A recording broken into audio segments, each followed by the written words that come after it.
से मैं श्री पवन जयंती प्रतिभा वालों का विशेष रूप से आभारी हूँ कि उन्होंने मुझे आप सबके बीच में आने के लिए कहा। आप सबके बीच में आकर अत्यधिक ही प्रसन्नता हो रही है। और सच बताऊं तो जब भी मैं जैन समाज के किसी भी कार्यक्रम में जाता हूँ तो वास्तव में एक जो परोपकार की भावना है, स्वयं को कष्ट देकर दूसरों के लिए प्रेरणा देने का काम, दूसरों के लिए रास्ता बनाने का काम, दूसरों को अवसर देने का काम अगर कोई समाज करता है तो समाज का नाम है जैन समाज। और पिछले दिनों मैं ऐसे ही कार्यक्रम में इंदौर गया था और वहाँ पर बड़ा कार्यक्रम जैन समाज के लोगों का हो रहा था, मध्य भारत का। यहाँ पर विश्व रत्न सागर जी द्वारा, क्योंकि उनसे मेरा बहुत निकट का संबंध है और गुजरात से लेकर यहाँ से लेकर इंदौर, इंदौर से लेकर मुंबई तक बहुत यात्रा करते करते विभिन्न स्थानों पर रुकते रुकते लोगों को धर्म का संदेश देते हुए, अहिंसा का संदेश देते हुए लगातार आगे बढ़ने का काम करते हैं। सभी अरिहंतों को नमस्कार, सिद्धों को नमस्कार, आचार्यों को नमस्कार, उपाध्यायों को नमस्कार और सर्व जो साधु समाज है उन सभी साधु समाज को हम सब जानते हैं आज का दिन बहुत ही पुण्य का दिन है, क्योंकि आज के दिन ही दो महान विभूतियां इस देश में पैदा हुई। एक महान विभूति जिनका नाम था मोहनदास करमचंद गांधी, जिनको हम सभी लोग पूज्य बापू के नाम से जानते हैं, और दूसरे थे हमारे देश के दूसरे प्रधानमंत्री लाल बहादुर शास्त्री जी, जिन्होंने जय जवान और जय किसान का नारा दिया। अपनी सादगी से, अपनी सरलता से, अपनी ईमानदारी से उन्होंने जो राजनीति की शुद्धता होती है उन सबको आम जनमानस के बीच में रखने का काम किया। आज मैं इन दोनों महानुभावों को भी नमन करता हूँ और उनके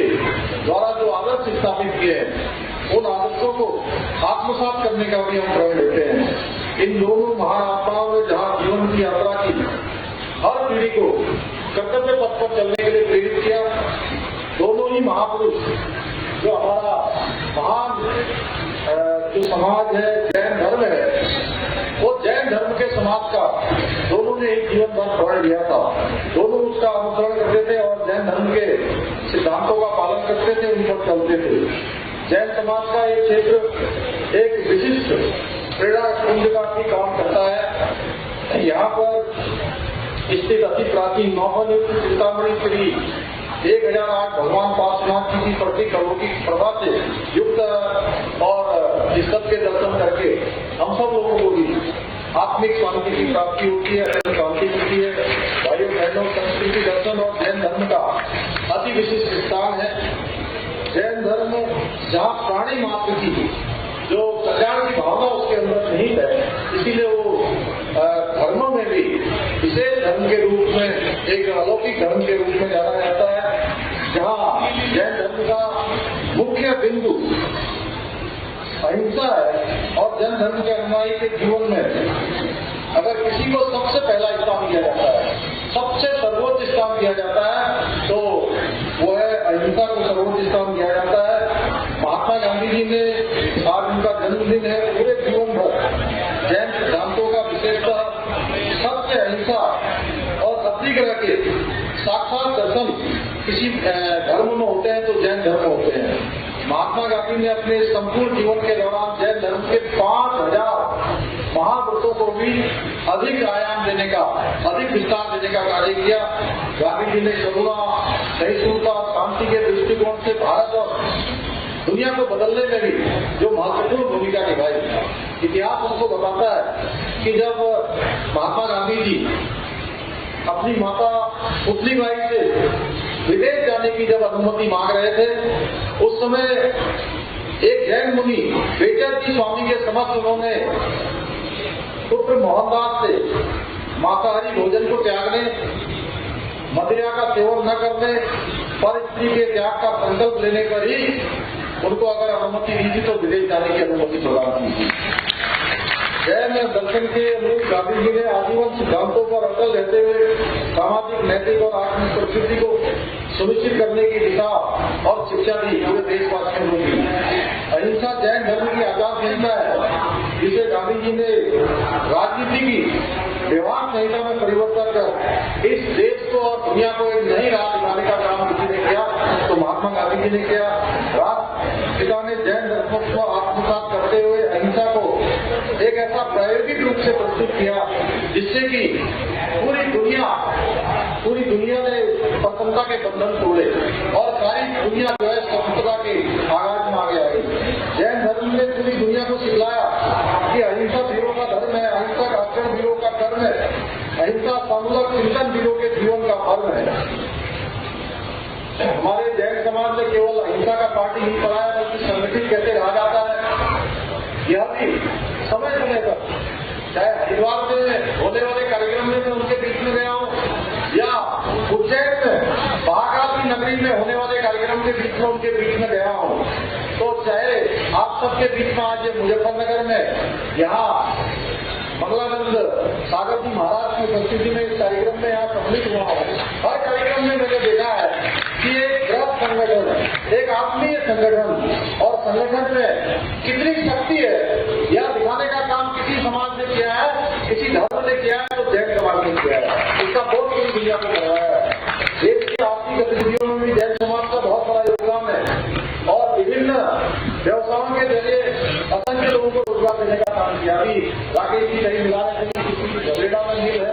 किन्हीं की रुचि में मिल है, किसी के हरिद्वार स्कूल में अपना प्लांट लगा हुआ है, किसी का काशीपुर में लगा हुआ है। उत्तराखंड के अंदर भी बहुत बड़ी संख्या में जैन समाज तमाम लोगों को जहाँ उद्योगों के क्षेत्र में लोगों को रोजगार देने का काम कर रहा है, वहीं रेवेन्यू प्राप्ति के क्षेत्र में भी महत्वपूर्ण योगदान दे रहा है। मैं आप सबसे कहना चाहूंगा कि हमने उद्योगों को आगे बढ़ाने के लिए, निवेशकों को सुविधा देने के लिए तमाम सारे सरलीकरण के रास्ते हमने खोजे हैं। सरलीकरण, समाधान और निस्तारण, तीन मंत्र हमने अपनी सरकार के लिए प्राथमिकता में सूत्र वाक्य लेकर हम आगे बढ़ रहे हैं। यहाँ पर जहाँ भी कोई रास्ता निकालने की बात हो, कोई किसी प्रकार का समस्या का समाधान निकालना हो, किसी का इन चीजों को अगर सरल करना है, उसके लिए हमने अपनी प्राथमिकताएं रखी हुई है। मैं आपसे अनुरोध करता हूँ कि उत्तराखंड के अंदर आप सब लोग आइए, वहाँ की सरकार आप सबका स्वागत करने के लिए वहाँ पर तैयार है। आप आएंगे तो हमको अच्छा लगेगा। जैन समाज हमेशा अपनी सर्वश्रेष्ठ संस्थाओं के माध्यम से समाज की हमेशा अच्छी से अच्छी सेवा करने का काम किया है। यही कारण है कि केवल हमें ही नहीं, पूरे देश को आज जैन समाज पर गर्व है। मैं चाहूंगा कि जैन समाज के हमारे उद्योग जगत से जुड़े हुए उद्यमी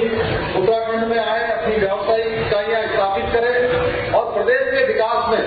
अपना योगदान दें, क्योंकि हम लोगों ने भी संकल्प किया है माननीय प्रधानमंत्री नरेंद्र मोदी जी के नेतृत्व और मार्गदर्शन में, जहाँ उन्होंने कहा है कि 21वीं सदी का तीसरा दशक उत्तराखंड का दशक होगा, तो उस दिशा में हम लगातार आगे बढ़ रहे हैं। आज पर्यटन के क्षेत्र में जहाँ 38 लाख श्रद्धालुओं ने और तीर्थयात्रियों ने इस वर्ष की यात्रा में दर्शन कर लिए, 4 करोड़ से भी ज्यादा श्रद्धालुओं ने कांवड़ यात्रा में गंगा मां का जल लेकर अपने अपने स्थानों पर गए हैं। अनेकों ऐसे आयाम उत्तराखंड छूने का काम कर रहा है। हमने संकल्प किया है कि 2025 तक उत्तराखंड भी हिंदुस्तान के श्रेष्ठ राज्यों में शामिल हो। उसमें आप सबकी बहुत बड़ी भूमिका है, इसलिए मैं आप सभी से अनुरोध करता हूँ और उत्तराखंड सरकार आपके ऐसे हर विचार को प्रोत्साहित करेगी और आपको हर संभव सहायता प्रदान करेगी। मैं आशा करता हूँ कि जैन समाज में जिन्होंने हमेशा आगे बढ़ चलकर देश के विकास में, देश को आगे बढ़ाने में, देश को श्रेष्ठ भारत बनाने में अपना योगदान दिया है, जैन समाज मुझे भी निराश नहीं करेगा, क्योंकि मैंने वहाँ पर लगे हुए जितने भी हमारे उद्योग है, उन सभी उद्योगों के संचालकों से कहा है कि आप सब लोग हमारे ब्रांड एम्बेसडर हैं। ब्रांड एम्बेसडर हमने इसलिए कहा है कि आप लोग अगर वहाँ पर जिनके भी उद्योग चल रहे हैं, हम चाहते हैं उनके उद्योग जहाँ विकास की ओर बढ़े, उनका संरक्षण भी हो, उनका संवर्धन भी हो, उनका विकास भी हो, वो एक नए आयामों को छुए। जिनकी 1 यूनिट लगी है, अगली बार उसका एक्सटेंशन करें, दूसरी यूनिट लगाएं और जितना भी अधिक निवेश हो सकता है उसको करें और वो बाहर के लोगों को, पूरी भारतवर्ष के लोगों को, दुनिया के लोगों को बताने का काम करें कि जहाँ उत्तराखंड जो है धर्म के नाम से जाना जाता है, अध्यात्म के नाम से जाना जाता है, सांस्कृतिक रूप से जाना जाता है, योग की भूमि जानी जाती है, वहीं आयुष की भूमि जानी जाती है। आने वाले सालों में, आने वाले वर्षों में ये उद्योग की भूमि के नाम से भी जानी जाए, उसमें जैन समाज की बहुत बड़ी भूमिका होगी। पुनः एक बार उपस्थित हमारे बगलानंद जी, सागर महाराज जी का मैं नमन करता हूँ, उसको प्रणाम करता हूँ और सभी मुनियों को, गुरुजनों को नमन करते हुए आप सभी को इस भव्य आयोजन के लिए और इसमें अपनी उपस्थिति देने के लिए सबका मैं बहुत धन्यवाद करते हुए, अपनी शुभकामनाएं देते हुए अपनी बात को समाप्त करता हूँ। बहुत बहुत धन्यवाद। जय जिनेन्द्र, जय